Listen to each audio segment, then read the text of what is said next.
draw the attention of Minister for Foreign Affairs towards the delay in construction of Pakistan consulate in Zaidan city of Iran. जी बताएं। Sir ये ज़ायदान में हमारे पास काफ़ी सारे लोग, हमारे ज़ायरीन भी उसी रास्ते से आते जाते हैं, तो वहाँ पर हमारे पास गवर्नमेंट ऑफ पाकिस्तान को मेरे ख्याल से लैंड भी अवेलेबल है, और ये ज़ायदान में वहाँ पर एक जगह एक बनाई हुई है, वो कौंसलेट की शक्ल नहीं लगती, वो चार दीवारी है ना कुछ कंटेनर्स में या कोई पुरानी बिल्डिंग में वो वहाँ पे लोग आते हैं और अपने वीज़े के लिए या किसी चीज़ के लिए। तो मेरा सवाल था मिनिस्टर साहब से यही कि ये इतने अरसे से जो ये ज़मीन मिली हुई है और ये चीज़ें हैं हमारे पास वहाँ पे अवेलेबल हैं, तो वो बनाया क्यों नहीं जा रहा, और वो अगर उसमें कोई हर्डल हैं, कोई चीज़ें हैं तो वो बताई जाएं, इस हाउस में बताई जाएं या कोई, क्योंकि अगर देखें आप, अगर हमारे पास ज़ायदान में प्रॉपर इंफ्रास्ट्रक्चर होता, हमारे डिप्लोमेट्स को भी वहाँ प्रॉब्लम नहीं होती, उसके साथ साथ डिप्लोमेट्स के साथ साथ जो लोग आते जाते हैं, आपको पता है तफ्तान बॉर्डर से हमारे कितने सारे ट्रेडर्स आते जाते हैं, वहाँ के लोगों में आपस में रिश्तेदारियाँ हैं, वो एक दूसरे से आते जाते हैं, सबसे ज़्यादा हज़ारों की तादाद में ज़ायरीन आते जाते हैं। जब डिप्लोमेट्स के लिए वहाँ सहूलतें नहीं हैं, जहाँ वहाँ पर उनके लिए जगह नहीं है, बंदोबस्त नहीं है, तो वो वहाँ के बाकी लोगों का कैसे टेक केयर कर सकेंगे। तो मुझे तो नहीं लगता सर, आज तो मिनिस्टर साहब भी नहीं आए, तो मैं ये चाहता हूं कि इसका मेरे नहीं लगता कोई मुझे जवाब दे सकेगा यहाँ पर, तो इसके लिए इसको अगर आप जो भी आप बेहतर समझें कमेटी में भेज दें या कहीं भेज दें। और दूसरा ये कि एक बहुत ही जरूरी मैटर भी है जो मुझे डिस्कस करना है, और बाद में जी पहले वो सर इस हाउस के इस्तेकाक का मसला है सर। तो फिर एक मिनट बाद जी पहले कॉलिंग अटेंशन पे लीडर ऑफ द हाउस आप जवाब देंगे जी। चेयरमैन, ये बड़ा अहम नुक्ता उठाया है ऑनरेबल सेनेटर कोलीग ने। ईरान यकीनन हमारा एक बरादर हमसाया मुल्क है और दोनों ममालिक की आपस में गहरे सकाफती मजहबी ताल्लुकात हैं और आमदोरफ्त भी होती है। ज़ाहदान के इस हवाले से पाकिस्तानी कौंसलेट की वहाँ पर एक ख़ुसूसी अहमियत है। इस सवाल के दो जुज़ हैं, एक कंस्ट्रक्शन ऑफ पाकिस्तान कौंसलेट के हवाले से और दूसरा इशुएंस ऑफ वीज़ास के हवाले से। मैं पहले तो एक वजाहत कर दूं कि ज़ाहदान में पाकिस्तान कौंसलेट मौजूद है और अपने हम वतनों की खिदमत में मसरूफ़ है। अभी सिर्फ 2019 में 80,000 ज़ायरीन गए जिनको लुक आफ्टर इसी कौंसलेट के थ्रू किया गया, और एक साल में तकरीबन 4,500 वीज़ाज इशू किए जिनमें बिजनेस वीज़ाज भी शामिल है, टूरिस्ट और दूसरे वीज़ाज भी शामिल हैं।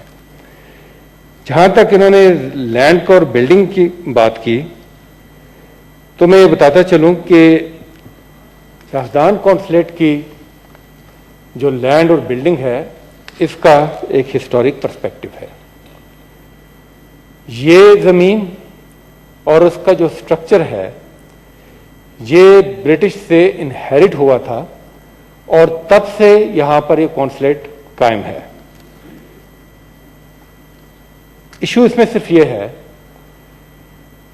कि ईरानी साइड को इसकी ज़मीन के हवाले से उनके कुछ कंसर्न्स हैं, और क्योंकि दोनों बरादर मुल्क हैं इस पे बातचीत हो रही है।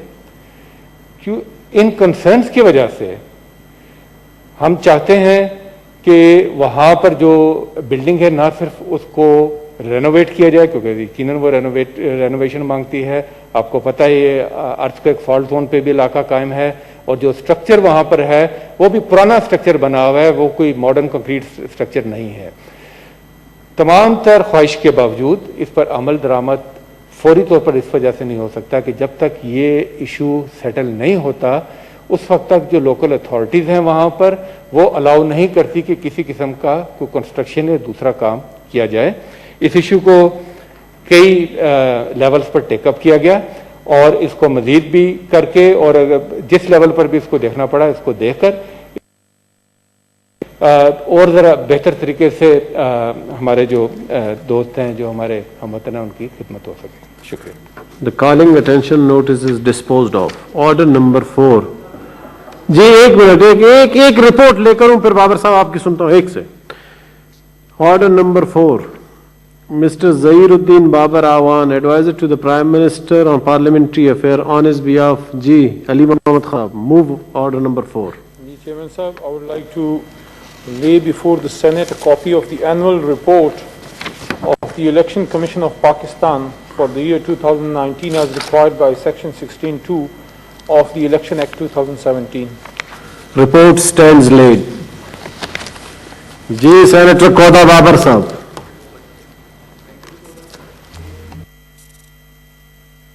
और ये जो मैं आप लोगों के इल्म में एक चीज़ लेकर आना चाहता हूँ सर, ये मेरा अपना ज़ाती मसला नहीं है, ये पूरे हमारे सेनेट का, हमारे हर सेनेटर का और इस ऐवान का सर इस्तेहकाक का मसला है, जो मैं चाहता था कि मैं यहाँ पर ज़रूर लाऊं। सर, एक FBI की पॉलिसी बोर्ड बनाई गई है 2007 के FBI एक्ट के तहत, जिसमें ये आपके हमारे सेनेट से भी एक मेंबर नॉमिनेट होता है, जो आपकी मेहरबानी से वो मेंबर पॉलिसी बोर्ड का मैं बना। तो पिछले जब से मैं उसका मेंबर हूं, तकरीबन 1.5 से 2 साल हो गए इस बात को, तो मैं यहाँ पे काफ़ी दफ़ा बोलता रहा कि उसके वहाँ मीटिंग्स कराए जाएं, क्योंकि हमारे उसी एक्ट के तहत ये उनके ऊपर लाजिम है कि वो 4 मीटिंग्स वहाँ पर सालाना पॉलिसी बोर्ड के हों, जो पॉलिसी बोर्ड गाइडलाइन देगी उसको FBR को, उसके तहत उन्होंने काम करना है। उसमें काफ़ी सारे मिनिस्टर्स भी शामिल हैं, उसको चेयर करते हैं minister finance and revenue division.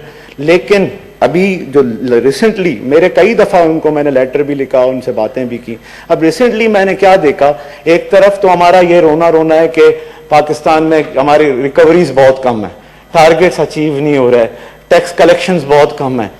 तो मैंने अब जब अप्रैल के एंड में या मई के बिल्कुल शुरू में, क्योंकि 5 मई को मैंने उनको लेटर लिखा था, तो उस दौरान मैंने देखा बहुत सारे ऑफिसर्स ट्रांसफर पोस्टिंग की गए, 100 से ज्यादा के करीब कमिश्नर, चीफ कमिश्नर लेवल के, मेंबर बोर्ड के लेवल के ऑफिसर ट्रांसफर किए गए। तो उससे मैंने कोशिश की कि मैं कांटेक्ट कर सकूं, जो वहां चेयरपर्सन साहिबा बैठी हुई है हमारी, उनसे मैंने कांटेक्ट करने की कोशिश की। मैंने पहले उनसे कहा, राब्ता किया, उन्होंने मुझे कहा आपको दिन को बताएंगे। दिन को जब मैंने दोबारा फोन किया कि बताएं मुझे, आपसे मुझे मिलना है और इंपॉर्टेंट मैटर है, ये कैसे आप लोग उस पॉलिसी बोर्ड की गाइडलाइन के बगैर आप लोग कैसे ये सारे डिसीजन ले रहे हो, और उस वक्त जब हम ये कह रहे हैं कि हमारे टारगेट्स अचीव नहीं हो रहे, टैक्स कलेक्शंस कम है, मुल्क में पैसे नहीं है, तो इस वक्त इस क्रूशियल टाइम में आप किस तरह से सैकड़ों लोगों के, वो भी जो की पोस्ट पे टारगेट अचीवर्स लगाए हुए थे, होता अमूमन ये रहता है कि जुलाई के महीने में लगाए जाते हैं ऑफिसर्स, और वो टारगेट्स उनको दिए जाते हैं, जो उन्हें एवेल्यूएट किए जाते हैं कि उन्होंने टारगेट्स अचीव किए या नहीं किए। तो मैंने और बहुत सारे बार उनको कॉन्टेक्ट, पता चला कि मैडम साहिबा जो हैं वो किसी टीवी चैनल के साथ बिजी हैं। फिर मैंने दोबारा कॉल करने की कोशिश की, बताएं जी आपसे कब मिल सकते हैं, तो मुझे ये बोला गया कि आपको जो भी काम है फोन पे ही बता दें। तो सर ये अगर इस तरह से हमारे एक तो पॉलिसी बोर्ड, फिर मैंने उसके मैंने कहा अब मुझे आपसे मिलने की जरूरत नहीं है। फिर मैंने 5 तारीख को मई के महीने में हफीज शेख साहब को एक लेटर लिखा। उस लेटर में मैंने उनसे यही चीजें पूछी।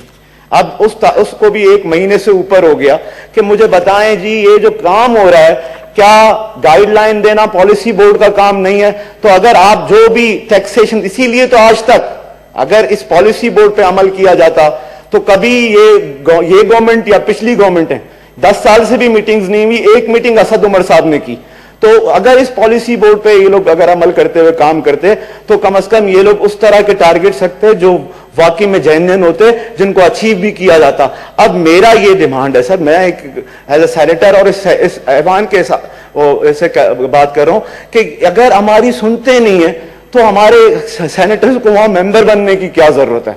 और अगर ऐसा है, और अगर कोई सेनेट को मैं रिप्रेजेंट करता हूं वहां पे सर, मैं अपने जाती हैसियत से वहां पर मेंबर नहीं बनाऊं, ना ही मुझे वजीर आजम ने मेंबर किया, मैं आपको और सेनेट को रिप्रेजेंट करता हूं, आपने मुझे नॉमिनेट किया हुआ। अगर ऐसी खातून वहां बैठी हुई है जो चेयरपर्सन लगी हुई है, जो हमारी बात नहीं सुनना चाहती, तो बाकी लोगों का वो किससे बात सुनेंगी? और ये वजह क्या थी कि इतने सैकड़ों की तादाद में ऑफिसर्स को उस वक्त ट्रांसफर किया गया जब उनको अगले महीने ही टारगेट अचीव करना था। मुझे लगता है उसमें भी कुछ दाल में कुछ काला ही है। तो ये सारी चीजें मैं कहता हूं उस औरत के खिलाफ, मैडम जो है हमारी चेयरपर्सन साहिबा, उनके खिलाफ प्रिविलेज मोशन मूव करें और उनके इस रवैये के खिलाफ मैं सर यहां से वॉकआउट करता हूं। वो वॉकआउट न किया करें जी। सेक्रेटरी साहब, ये मिनिस्टर साहब अपना